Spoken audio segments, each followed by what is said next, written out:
The AK-47 from Cold War or the AK-47 from Modern Warfare? Which is the best for Warzone? That is the question this video is going to answer. This video is going to compare the stats for both guns to let you know which one is the best. If you enjoy best class setup videos, weapon stat breakdowns, and also weapon comparisons, subscribe to the channel as we've just reached our goal of 5,000 subscribers, and our next goal is to keep making content so we can hit 10,000 subscribers very soon. Just a quick disclaimer, the gameplay in the background you're seeing is not going to include either one of these two guns, and the reason for it is I don't think either one of these two guns are viable inside Warzone, especially in their current state. But we're going to compare them nonetheless in this video for anyone who is interested. Also, the last thing I'd like to mention is that testing was done inside Warzone, inside the Trials game mode, so our testing is not going to be as accurate if we're able to test in private lobbies, for example. So just keep in mind the results might not be 100% accurate. On the screen here, you'll see the stats for the Cold War AK-47, which is on the left, and the Modern Warfare AK-47, which is on the right. In terms of damage profiles, both guns are actually very similar. So the head damage for the Cold War AK is 58, then it drops off down to 51 after 38 meters. And then the body damage is 43, and then that drops down to 38 after 38 meters. There may be another damage drop-off point for the Cold War AK-47, but from what we were able to test, we can only go as far as the 38 meter damage drop-off point inside that Trials game mode. And to be perfectly honest, I don't think there is another damage drop-off point for the AK-47 for Cold War, because the way the damages are dropping off is very similar to the way it drops off inside multiplayer, it's just that the damage values are slightly different.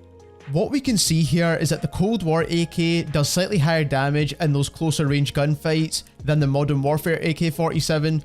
Not only that, the damage range on the Cold War AK is 10 meters more than the Modern Warfare AK. All those other numbers aside, the number of shots to kill are exactly the same for both guns.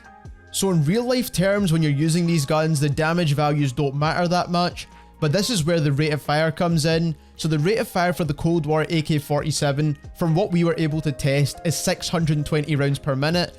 Inside multiplayer, it's stated at 600 rounds per minute, so it could be either a slight difference on the way we calculate rate of fire, or they increase the rate of fire slightly just to make it a little bit better inside Warzone.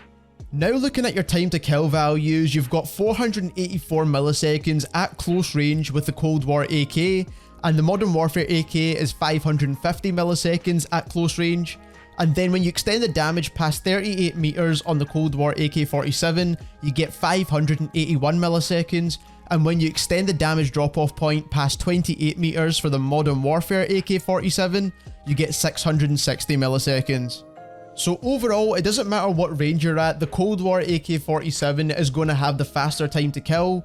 In terms of aim down sight speed, the Cold War AK-47 matches what is stated inside the Cold War multiplayer at 300 milliseconds. We did test this again just to make sure, and it does match up. However, the Modern Warfare AK-47 is slightly quicker at 271 milliseconds. For magazine size, both guns are exactly the same, and then the reload time for the Cold War AK-47 inside Warzone is 2.5 seconds for the full reload.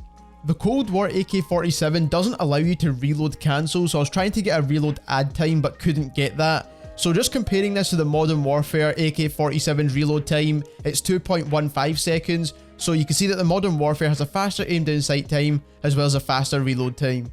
The main problem for all Cold War guns is bullet velocity, and you can see the Cold War AK has 490 meters per second bullet velocity, and the AK-47 from Modern Warfare is 720 meters per second. What this means is your shots are going to connect better with the Modern Warfare AK-47, and if you're just looking for raw time to kill, the Cold War AK-47 is definitely going to perform better. Now this is mainly due to the rate of fire of the Cold War AK-47 and not actually that higher damage profile. This was all calculated without using any attachments for both guns. There is attachments that do increase bullet velocity for the Cold War AK, as well as the Modern Warfare AK-47 as well. And now that the GRU and agency suppressor are very similar to the monolithic from Modern Warfare, that is also a great option of attachments to add on to your Cold War weapons. From what we just saw, we've seen that both guns have a really high damage profile, But that's not all that makes a really good gun, and we know this from the Modern Warfare AK47. A lot of people do like using it, but it's not a meta weapon, and that's because its recoil pattern is not the best. On the screen now, you'll see the recoil chart for the Cold War AK47, which is in green, and then the Modern Warfare AK47, which is in blue, and this testing was done at around a 7-meter distance. And if you're used to using the AK47 from Cold War, you're going to be in for quite a surprise, because both of these guns have one of the worst recoil patterns in all of the guns inside Warzone. And it's safe to say they've changed the recoil pattern for the Cold War guns from Modern Warfare into Warzone.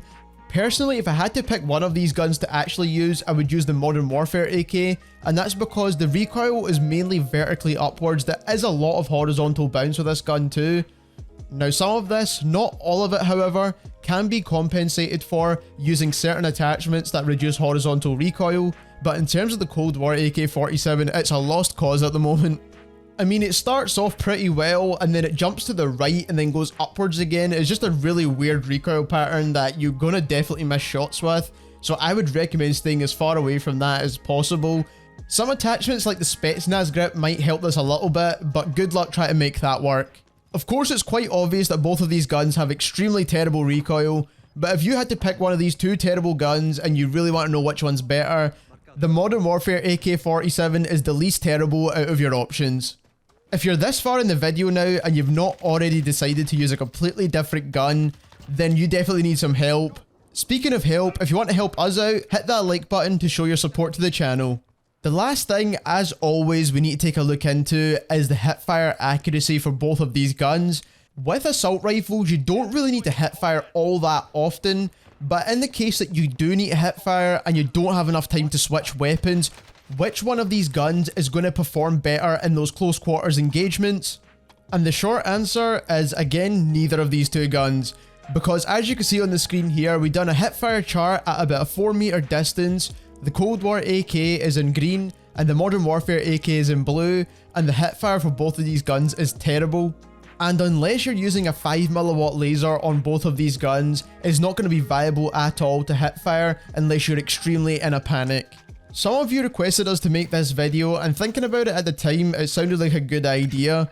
But now that we've shown all the results of our testing, it seems like we've completely wasted your time as well as my time making this video, because both guns are absolutely garbage.